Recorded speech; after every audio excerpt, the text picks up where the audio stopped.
할렐루야. 하나님의 은총이 오늘 예배하는 여러분 모두에게 가득하시기를 축복합니다. 오늘 새해를 맞이해서 세 번째 주일을 맞이하고 있는데, 오늘은 여러분들과 함께 창조주 하나님, 하늘에 계신 하나님, 그분이 우리 아버지임을 함께 고백하는 말씀을 나누려고 합니다. 우리는 사회라고 하는 울타리 속에서 살고 있습니다. 사회는 사람이 혼자 사는 곳을 말하지 않고요, 함께 사는 곳입니다. 이 사회가 사실은 굉장히 넓지만 알고 보면 우리는 아주 좁은 사회에서 살고 있습니다. 나하고 관계된 정도의 사회 속에서 살고 있거든요. 가정, 교회, 직장, 동네, 자주 만나는 사람들, 그 정도. 물론 국가도 있고 세계도 있는데, 미국도 사회 속에 있지요. 근데 이제 미국에서 어떤 일하고 또 어떤 대통령이, 도널드 트럼프가 대통령이 되고 하는 것이 우리하고 영향이 사실 있어요. 중국에서 어떤 정책을 발표하고 우리하고 영향이 있지만, 그러나 실제로 우리가 아프고 힘들고 웃고 울고 말하고 하는 그 사회는 아주 좁아요. 그 좁은 사회라는 울타리 속에 우리가 살고 있는 것이에요. 아침에 일어나고 또 경건하게 하루를 시작하려고 하는 사람들은 새벽기도 나오고 아니면 일어나서 세수하고 밥 먹고 직장을 가거나 학교를 가거나 하고, 그리고 하루 일과를 마치면 집에 돌아오고, 그리고 또 잠깐 쉬었다가 잠을 자고 일어나고.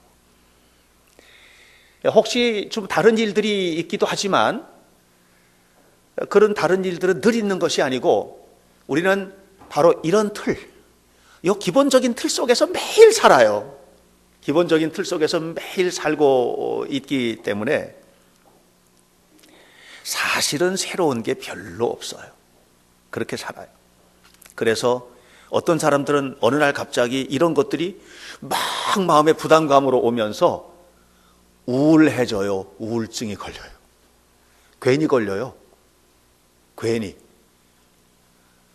또 어떤 사람들은 이런 일들이 뭐 좀 신나는 거 없을까? 왜 이렇게 내 인생은 따분한가?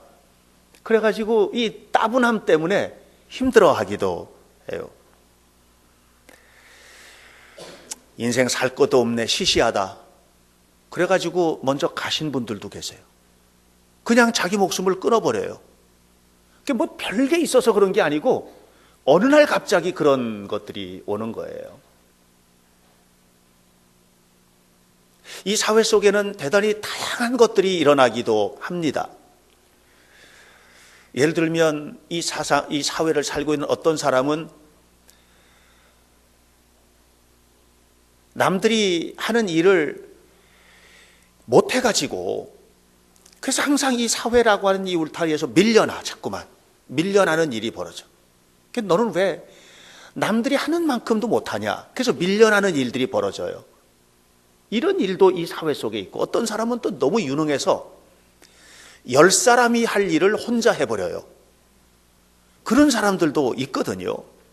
우리가 살고 있는 이 사회라고 하는 이 속에는요, 정말 수많은 일들이, 온갖 것들이 일어나는 그런 세상이에요. 어제까지 우리와 함께 있었던 분이 오늘은 함께 없는 그런 일도 있고, 또 어제까지는 없었던 사람이 오늘 또 새롭게 생명이 태어나서 우리와 함께 이 사회 속에서 구성원이 되는 그런 경우들도 있고, 이 사회 속에서 이 좁은, 우리가 살고 있는 이 좁은 사회가 얼마나 다양한 일들이 벌어지고 있는지 몰라요. 사랑하기도 하고 또 미워하기도 하고, 그냥 세상에 다시 안 볼 것처럼 싸우다가도 세상에 너 없으면 못 살 것처럼 그냥 좋아 죽기도 하고, 이런 일들이 우리가 살고 있는 이 땅, 하나님께서 우리에게 선물하시고 주신 이 땅에서 우리가 경험하는 일들입니다. 우리는 그런 방식으로 하나님께서 창조하신 땅에서 살고 있습니다. 그런데 성경은 이 땅만 있다고 얘기하지 않아요. 하늘이 있다는 거예요. 하늘이. 우리가 이렇게 이 좁은 세상에서 눈을 잠깐만 들어서 쳐다보면 상상을 초월한 하늘이 있다는 거예요. 우리가 생각할 수 없는 크기의 하늘이 있다는 거죠. 거기에 하나님이 계시다는 거예요. 거기에. 예수님께서 주기도문을 우리에게 가르치시면서 뭐라고 하셨느냐면 이렇게 해요.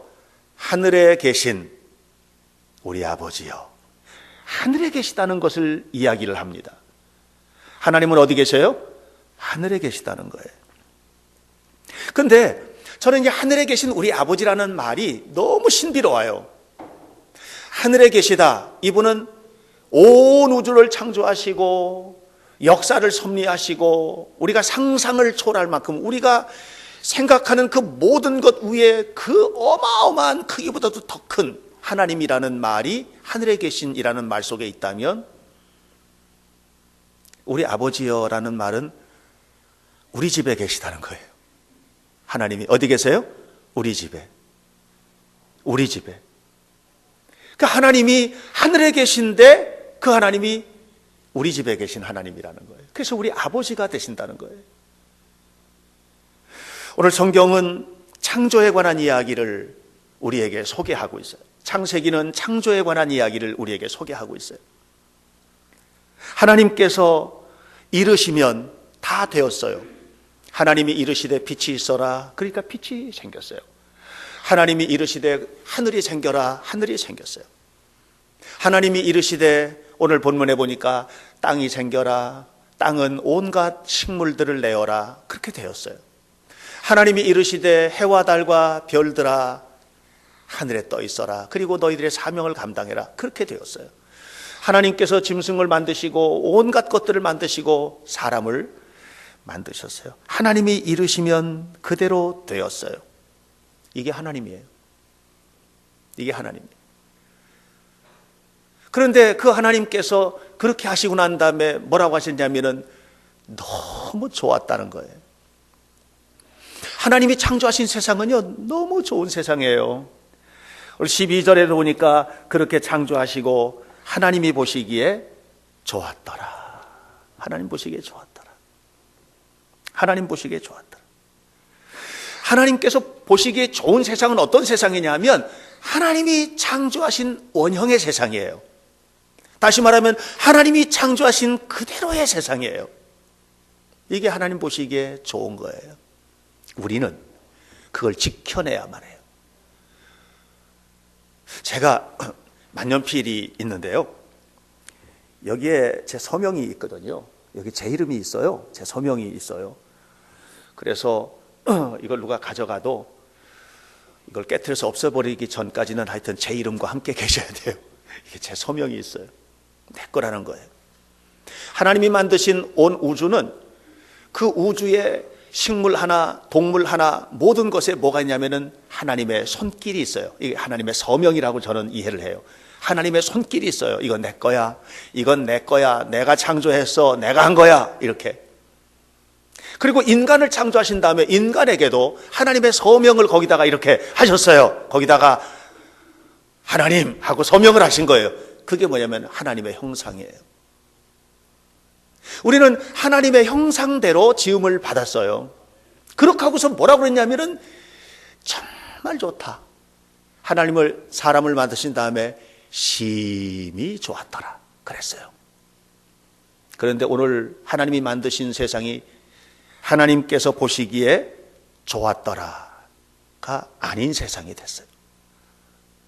하나님이 만드신 우리가, 하나님의 만드신 우리가 하나님이 보시기에 심히 좋았더라가 아닌 존재가 되었어요. 세상이 하나님께서 만드셨던 우주의 질서대로 움직여지지가 않아요.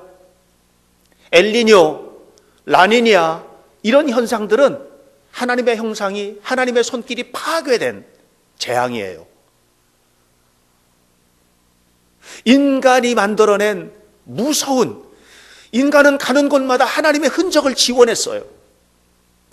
이 흔적을 지워낸 결과가 엘니뇨가 오고 라니냐가 오고 온갖 것들이 와서 무서운 재앙들이 지금 쏟아지고 있어요.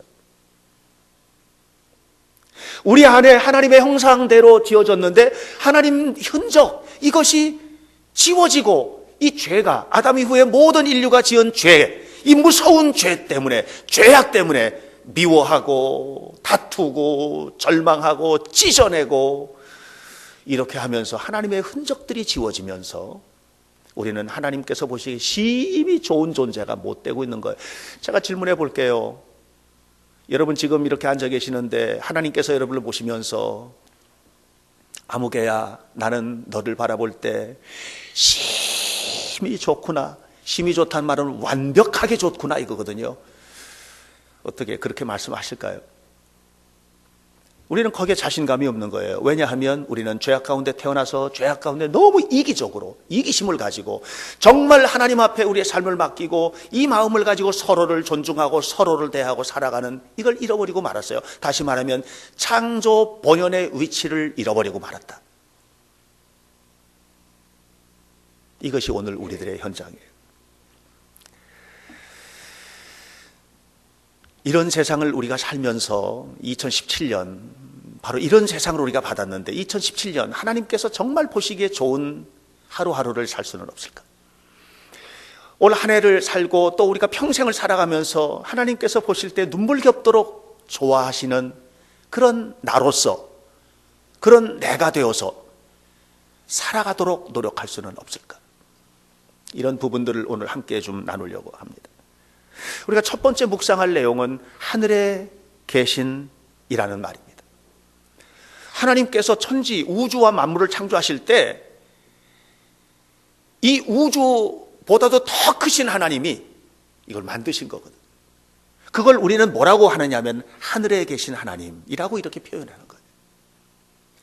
하늘에 계신이라고 말할 때 이거 두 가지가 그 속에 포함되어 있어요. 하나는 하늘에라는 말이에요. 그리고 또 하나는 계신이라는 말이에요. 하늘에라는 말은 무슨 말이냐면 하나님은 우리가 생각하는 것 밖에 계신 하나님이라는 말이에요. 하나님은 우리 머릿속으로 생각하는 정도 하나님이 아니에요. 하나님은 내가 알고 있는 정도의 하나님이 아니에요. 하나님은 내가 경험한 정도의 하나님이 아니에요. 우리는 하나님을 체험했다, 하나님을 만났다 그러면 그게 정말 하나님 다 만난 것처럼 생각하지만 아니에요. 하나님은 하늘에 계세요. 우주보다 크세요. 하나님은 우리가 생각하는 모든 것, 그 모든 것들 슈퍼컴퓨터 만 대를 갖다 놔도 하나님의 지혜를 따라갈 수는 없어요. 하나님은 전지전능하시다. 완벽하게 알고 계시고 완벽한 능력을 가지고 계시다. 이게 하늘에라는 말이에요. 그래서 하나님께서 마음을 먹으면 안 될 일이 없고요. 하나님께서 막아버리면 할 수 있는 일도 없어요. 우리는 그 하나님을 믿는 겁니다. 또한 계시다라는 말이 무슨 말이냐? 계시다라는 말은 오늘 살아계시단 말이에요. 그 하나님이 어디 살아계시냐? 오늘 살아계시다는 말이에요. 어디에 살아계시냐? 여기에 살아계시다는 거예요. 그 하나님이 내 안에 살아계시고 내 가정에 살아계시고 내 삶에 살아계시고 지금 이곳에 now and here 지금 이곳에 계시다는 거예요. 이거 우리 두려워해야 돼요. 감사해야 되고. 2차 대전이 끝나고 난 다음에 유럽의 철학자들이 이상한 하나의 분위기가 생겨났습니다. 그건 하나님이 죽었다. 왜? 1차 세계대전, 유럽이 초토화돼요. 그리고 얼마 되지 않아서 또 2차 세계대전이 일어나면서 유럽이 아주 박살이 나요. 거의 모든 사람이 죽고 무너져 내렸어요. 하나님이 살아계시다면 어떻게 이런 일을 이렇게 만들 수가 있는가? 그래서 하나님이 죽었다. 그래서 하나님 죽음의 신학이라는 게 생겨나게 돼요. 이런 일들이 막 생겨나게 되면서 어떤 한 철학자가, 독일의 어떤 한 철학자가 하나님의 죽음의 신학을, 철학을 얘기하고 이렇게 늘 했는데 이 사람이 나중에 죽으면서 유언을 했어요. 뭐라고 그러냐면 하나님이 정말 살아계시면 내가 죽으면 내 무덤이 쪼개질 거다. 그런 일은 없을 거란 얘기하는 거죠. 그런 일은 없을 거다. 그리고 이 사람이 죽으면서 뭐라고 그러냐면 내 관을 묻고 나면 그 관에다가 뭘 해? 콘크리트를 발라가지고 아예 그러니까 이게 절대로 무덤이 쪼개지지 못하도록 그렇게 했어요. 그런데 그가 죽은 지 10년이 지나고 조금 더 지났는데 그의 무덤이 쪼개졌어요. 그의 무덤이. 어떻게 쪼개졌냐? 그의 무덤을 만들 때 거기에 나무 씨앗들이 거기에 들어갔는데 이 씨앗들이 자라면서 뿌리를 내리고 콘크리트를 뚫고 들어가고 관을 쪼개고 무덤이 쪼개진 거예요. 여러분, 씨앗 하나가 그 철학자를 비웃었어요. 그 씨앗 하나가, 한 톨의 씨앗이 웃기지 마라, 난 살아있다, 이걸 알려준 거예요. 여러분, 하나님 살아계십니다. 우리 가운데 살아계십니다. 하늘에 계신, 다시 말하면 온 우주와 천지를 창조하신 하나님이 오늘 우리 가운데 살아계신 겁니다. 예. 그 하나님을 여러분들이 믿는 거예요. 뭘로 믿느냐? 뭘로 믿느냐? 그분이 우리 아버지라는 거예요. 그 하나님이 우리 아버지라는 거예요. 하늘에 계신 하나님은 우리 아버지라는 거예요. 이웃집 아저씨? 아니라는 거예요. 내가 알고 있는 어떤 분? 아니라는 거예요. 우리 아버지라는 말이 중요해요. 아버지는 어떤 아버지냐? 여기서 아버지라는 말은 완벽한, 정말 완벽한 성품을 가진 아버지라고 생각하시면 돼요. 이 아버지 속에는 어머니 아버지가 함께 포함된 말이에요. 어머니 아버지, 이게 함께 포함된 말이에요. 그게 하나님이라는 거예요. 제가 어디 가가지고 이 주기도문에 관한 이야기 하면서 하나님은 우리 아버지라고 이렇게 했더니 어떤 분이 끝나고 난 다음에 그러더라고요. 진짜 싫다고. 왜 그러냐 그랬더니 난 우리 아버지 정말 싫어한다고. 그런 얘기를 하더라고요. 여러분들 그런 아버지 말고 정말 완벽하게, 우리 아버지 어머니, 우리 마음을 따뜻하게 하는 바로 그분이 바로 우리 하나님이라고 하는 거예요. 그래서 하나님은 어떤 하나님이냐면 내가 필요한 것, 나에게 정말 필요한 것을 다 아시는 분, 이게 아버지예요. 마가복음 2장을 보면 마가복음 2장에서 중풍병자가 나와요. 한 중풍병자가 친구들에 의해서 예수님에게 와요. 이 중풍병자 움직일 수도 없으니까 4명의 친구가 중풍병자를 데리고 예수님에게 가면 완전히 고쳐질 줄 알고 데리고 온 거예요. 그 사람 너무 많아가지고 들어갈 수 없으니까 이 친구들이 남의 집 지붕을 뜯어가지고요, 그리로다가 해서 내려보냈어요. 그래서 뭐라고 그랬냐면, 이게 이제 행간일기라고 합니다. 성경에는 없는 말이에요. 뭐라고 그랬냐면 이 4명의 친구가 뻔하죠. 왜 이러느냐? 예수님께서 그랬더니 이 친구들이 뭐라고 그랬겠어요? 내 친구가 중풍에 걸렸습니다. 고쳐주세요. 제발 좀 고쳐주세요. 이랬겠죠. 그죠? 그러니까 이 친구들과 중풍병자가 예수님 앞에 온 목적은 병을 고치기 위한 거예요. 중풍병을. 그래서 예수님이 동문서답을 하셨어요. 소자야, 네 죄사함을 받았느니라. 이렇게 얘기를 하셨어요. 병 고쳐달라는데 병이 고쳐질지어다 뭐 이렇게 하든가 하지, 네 죄사함을 받았느니라 이렇게 얘기하니까 동문서답이죠. 그런데 놀라운 사실은 그 말씀이 떨어지자마자 중풍병자가 자리에서 일어났다고 하는 거예요. 무슨 얘기냐 하면 예수님은 이 사람에게 정말 필요한 게 뭔지를 정확하게 알고 있는 거예요. 그거는 네 몸뚱이 낫는 게 아니라는 거예요. 지금 네 죄사함을 받았는지, 이것이 지금 너에게 필요하다는 거예요. 그러니까 우리가 주님 앞에 기도하고 구하지만 우리 하나님은 내 아버지셔요. 그래서 하나님은 우리에게 어떻게 주시느냐면 정말 필요한 것, 정말 필요한 것을 우리에게 주시는 아버지예요. 그 아버지가 얼마나 우리에게 친밀한 분인지 몰라요. 너무나 친밀한 분이에요. 그래서 나와 하나님과의 관계는 아버지와 아들의 관계 또는 아버지와 딸과의 관계이기 때문에 이 속에서 뭐가 이루어지냐? 대화가 이루어지는 거예요. 언어적 관계. 여러분, 하나님께서 인간에게 주신 최고의 선물, 오직 인간에게만 주신 최고의 선물 가운데 하나가 언어입니다. 동물은 언어가 없습니다. 신호만 있습니다. 짐승들이 개가 멍멍멍멍 하면 그건 신호예요. 언어가 아니에요. 짐승들이 짐승 우는 소리로 울면서 뭐 늑대가 우우우 뭐 이렇게 하잖아요. 그럼 그게 뭐 야 나 배고프니까 와서 나 밥 좀 줘 이게 아니고 신호하는 거예요. 나 여기 있어 하고 신호하는 거거든요. 이게 신호와 언어는 달라요. 언어는 커뮤니케이션이 돼요. 나와 너가 대화가 되는 거예요.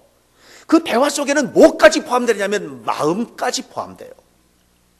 그 언어 속에는 마음이 담겨요. 그래서 우리가 하나님께 말을 하면 내 마음이 담겨서 말을 하는 거예요. 하나님께서 그 마음을 담아서 우리에게 이야기하시는 거거든요. 이런 관계가 하나님과 나와의 관계예요. 아버지와 나와의 관계인 거예요. 그렇게 되다 보면은요, 이 언어가 얼마나 친밀감을 나타내는지. 부부간의 언어가 사라졌다? 그러면 이게 문제가 생긴 거죠. 그죠? 대화가 없어진 거예요.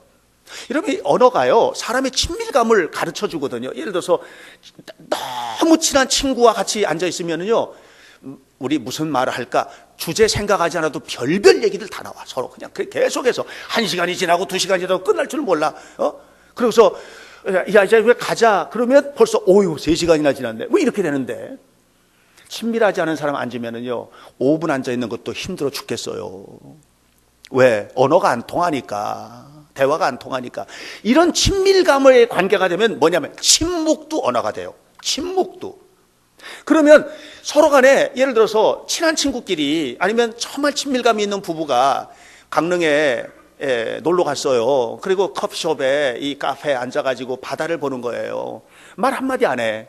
그리고 바다만 보고 있어. 1시간을 보고 있어. 2시간을 보고 있어도 어색하지가 하나도 않아. 왜? 그 속에서 우리는 다 공유하고 있거든. 침묵도 언어가 된다니까요. 침묵도. 하나님과 우리와의 관계가 그런 관계예요. 하나님을 우리 아버지라고 말할 때 그런 것들이 그 속에 다 포함되는 거예요. 하나님이 우리 아저씨가 되면은요, 어색해요. 어떤 분 그러면 어색해요. 근데 하나님이 나의 아버지가 되시고 하나님이 나의 모든 것을 주관하시는 하나님이 될 때 우리 하나님과의 관계가요, 막 말을 하고 어떨 때는 조용히 묵상만 하고 아무 말 하지 않아도 하나님이 내 마음 다 아실 것 같고, 그 하나님이, 우주를 창조하신 하나님이, 온 우주에 충만하신 하나님이 바로 나의 아버지다. 할렐루야. 나의 아버지다. 나의 아버지다. 지금 예배하고 있는 성도들 가운데도 마음 아픈 일들이 있는 분들도 계실 겁니다. 힘든 상황도 있을 거죠. 너무 속상한 일도 있을 거예요. 그러나 여러분 기억하세요. 하나님이 우리 아버지세요. 하나님이 이끌어 가세요. 하나님이 축복하실 거예요. 올해 하나님께서 여러분 사랑하십니다. 하늘에 계신 그분이 우리 아버지. 그 하나님과 함께 더불어 살아가는 사랑하는 한 해가 되시고 평생이 되시기를 주님의 이름으로 축원합니다. 문제는, 하나님은 그런데 여기서 이제 문제는 나거든요. 나는 하나님 앞에 누군가? 나는 어떻게 살고 있는가? 이제 이것에 대해서 우리가 질문하지 않을 수가 없어요. 자, 하나님께서는 모든 것을 창조하셨어요. 오늘 보세요.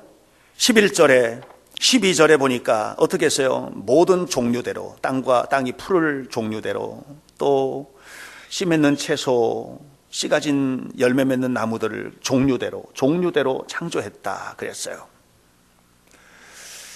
짐승들도 종류대로 창조하셨어요. 종류대로. 정말 아름답게 창조하셨어요. 인간도 남자와 여자 종류대로 창조하셨죠. 예, 이렇게 하셨어요. 그리고 22절, 창세기 1장 22절 보면 땅에 충만하게 하셨어요. 정말로 충만하게 세상을 살아가도록 하셨어요. 그리고 28절 보니까 생육하고 번성하고 땅을 정복하고 땅을 다스리고, 이게 뭐냐면 누리고 사는 거예요. 이 모든 것들을 다 누리고 살도록 그렇게 하나님께서 하셨어요. 에덴 동산은 어떤 곳이냐? 하나님이 창조하신 모든 것을 완벽하게 누리는 장소가 에덴 동산이에요. 하나님이 이렇게 만드셔서 주셨어요.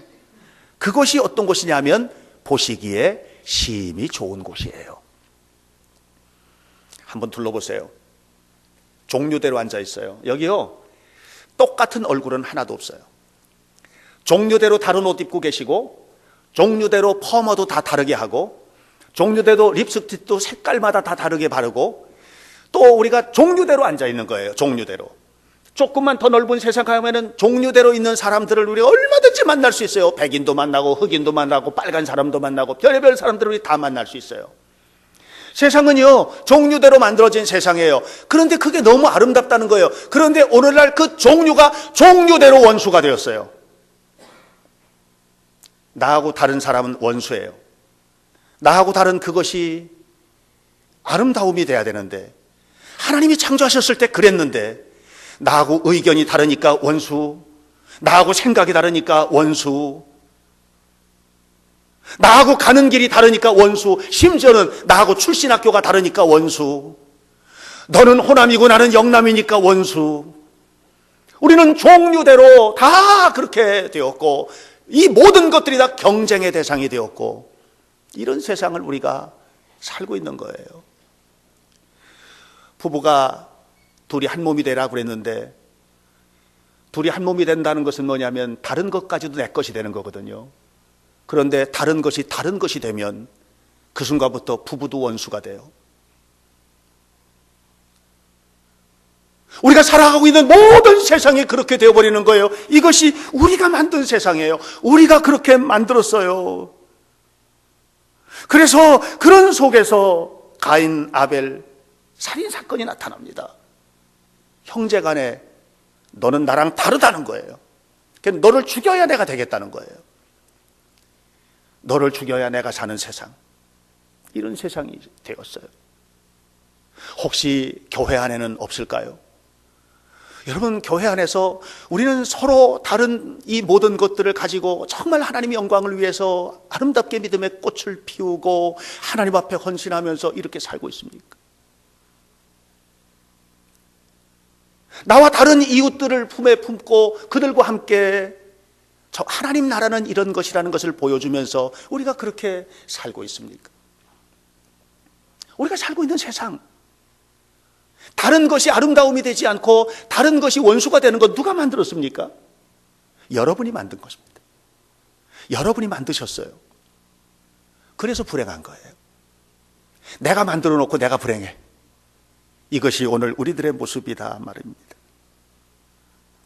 다시 바꿔 말하면 하나님의 흔적들을 잃어버리고 있습니다. 하나님의 은혜를 잃어버리고 있습니다.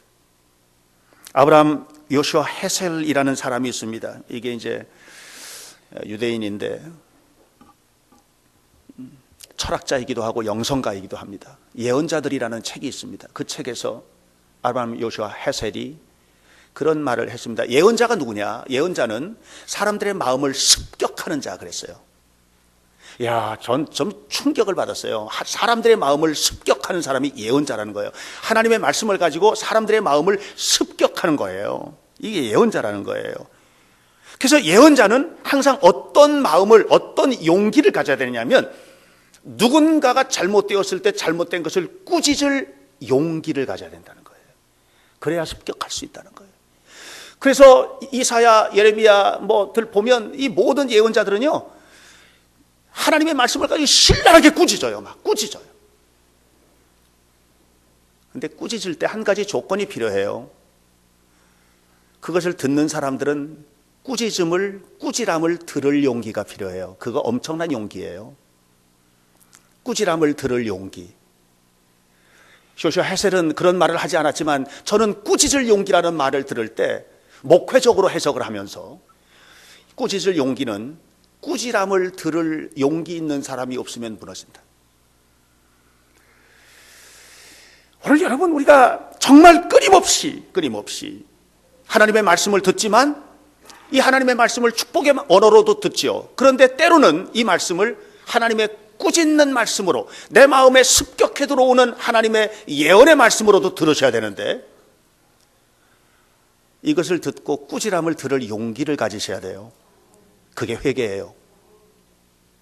꾸지람을 들을 용기, 이게 회개예요. 적 꾸지람을 듣지 않겠다, 절대로 회개하지 않아요. 내가 옳다는 거죠. 내 생각이 옳다는 거죠. 내 방식대로 가겠다는 거죠. 거기에는 하나님의 나라는 없어요. 왜냐하면 하나님은 내 머릿속에 있는 정도의 하나님이 아니에요. 하나님은 얼마나 크신 하나님인지 몰라요. 내가 판단하고 있는 선, 그것이 전부 다의 선이 아니에요. 내가 판단하고 있는 악, 그것만이 전부 다 악이 아니에요. 하나님의 생각은요, 더 크세요. 요즘에 우리나라가 왜 문제가 되는 줄 아십니까? 이런 용기가 없어서 그래요. 대통령이 꾸지람 들을 용기도 있으셔야 돼요. 그런데 듣기 싫다는 거예요. 어떤 한 부류들은요, 잘못한 게 한 개도 없다고 하는 사람도 제가 어떤 변호사 하는 얘기도 들었어요. 잘못한 게 하나도 없대요, 대통령이. 꾸지람 안 듣겠다는 거예요. 여러분, 오늘 우리가 이런 세상이 결국은 뭐냐면 하나님의 흔적이 지워지는 세상이에요. 불행한 거죠. 불행한 거죠.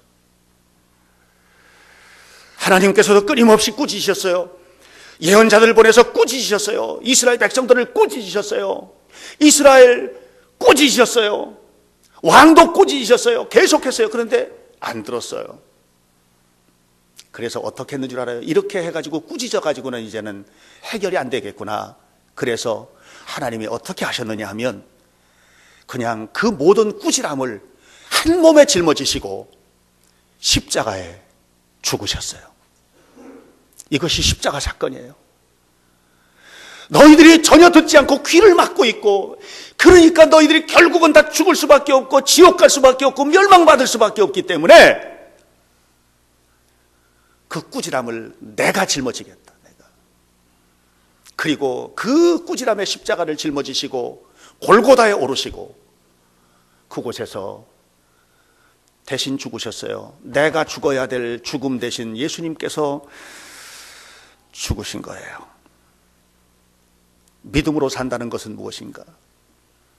우리도 예수님처럼 사는 거예요. 알버트 슈바이처가 은혜를 받았어요. 그리고 아프리카로 갔어요. 아프리카에 가가지고 거기서 의료봉사를 해요. 평생 죽을 때까지 그렇게 거기서 의료봉사를 하다가 죽었어요. 제가 어느 날 생각을 했어요. 어떻게 생각을 했냐면, 아니, 슈바이처가 그렇게 안 했으면 더 좋았을 텐데, 그 사람은 유명한 사람이고 유능한 사람이고 힘 있는 사람이니까 아프리카 후원재단, 후원선교회 이런 거 만들어가지고 막 사람들 불러 모으고 모금해가지고 하면 더 많은 사람들, 더 많은 지역에 병원도 세우고 별별 거 다 할 텐데, 가가지고 그걸 남반에네 조그만 동네에서 병자들하고 고름주머니 만지면서 그렇게 살다가 죽었을까? 근데 제가 어느 날 깨달았어요. 슈바이처는 예수님처럼 살았다고. 예수님처럼. 그렇게 선교회 만들고 이렇게 하면 그 속에 또 온갖 것들이 다 들어갈 거 아니에요. 인간적인 것들이. 슈바이처는 예수님처럼 그냥 짊어지고 간 거예요. 지워진 하나님의 형상의 흔적을 가서 조그만 그 지우개로 한 일부분이라도 그 지워진 것들을 다시 인간적인 것들을 지워내고 하나님의 형상 드러나게 하기 위한 그런 삶을 그분이 사셨다. 그러면 제가 묻습니다. 올 한 해 십자가를 짊어질 분이 누굽니까? 하나님이 하늘에 계신 우리 아버지십니다. 그 아버지는 내게 필요한 모든 것을 아십니다. 그 모든 것이 이루어지는 현장이 십자가입니다. 그렇다면 여러분, 우리가 취사 선택을 해야만 합니까? 아니에요. 이건 한꺼번에 있는 것입니다. 하늘에 계신 우리 아버지 그 어마어마한 축복과 영광이 어디 속에 담겨 있느냐? 십자가 속에 담겨 있다는 거예요. 이 십자가를 짊어질 용기 있는 자는 누구냐? 다시 말하면 꾸짖다 못해 이제는 내가 그 꾸지람을 혼자 다 짊어져야 되겠다고 짊어질 자가 누군가? 이 교회가 가지고 있는 문제점을 내가 짊어질 자가 누군가? 우리 가정에 짊어질 문제점을 내가 짊어질 자가 누군가? 예수님처럼 십자가를 짊어지고 내가 죽을 자가 누군가? 그 사람이 하늘에 계신 우리 아버지를 말할 수 있는 사람입니다. 그 사람이 하늘에 계신 우리 아버지의 축복을 받는 유일한 사람이 될 겁니다. 그 사람이 하나님의 영광을 드러내는 아름다운 삶을 사는 사람이 될 겁니다. 그것은 성경의 이야기입니다. 오늘 본문에서 말하고 있는 이 아름다운 창조, 그리고 그 다양한 일들, 이 모든 일들이 우리 교회 안에서 여러분의 삶 속에서 축복의 조건이 될지언정 원수 맺는 조건이 되지 않기를 바라고, 여러분들이 하나님과 언어적으로 대화하듯 서로 대화 나누고 그 속에서 이루어내는 하나님의 나라, 그 풍성한 나라를 믿음으로 꿈꾸면서 하나님 앞에 나아가는 아름다운 성도들이 되시기를 주님의 이름으로 간절히 축원합니다. 기도하겠습니다. 살아계신 하나님, 창조 첫날 빛이 있으라 말씀하시고 창조의 하루하루 무엇이 있으라, 무엇이 있으라, 있으라 말씀하셔서 그대로 이루신 하나님, 하나님이 만드신 세상은 그토록 아름다웠건만 우리는 하나님의 흔적들을 모두 다 지워내고 환경적 재앙, 관계적 재앙, 우리의 삶의 행복한 구석보다는 너무 아프고 슬픈 일들이 너무 많은 이런 세상을 만들어버리고 말았습니다.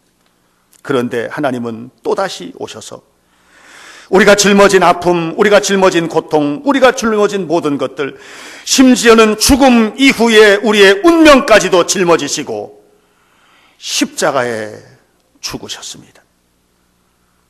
하나님은, 창조주 하나님은 우리 아버지시기 때문에 우리를 알고 우리를 사랑하심을 믿습니다.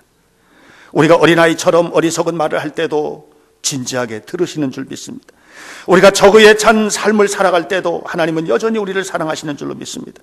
우리의 눈이 희미해지고 손에 말이 듣지 않고 발도 움직이지 못하고 내가 아무것도 할 수 없는 연약한 노인이 되어 숨쉬는 것조차 어려워지는 그 순간에도 하나님은 여전히 우리를 사랑하시는 줄 믿습니다.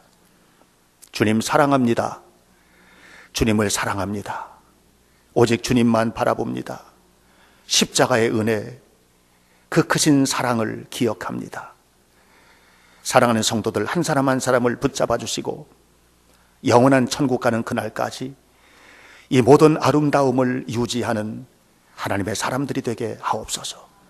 예수님 이름으로 기도하옵나이다. 아멘.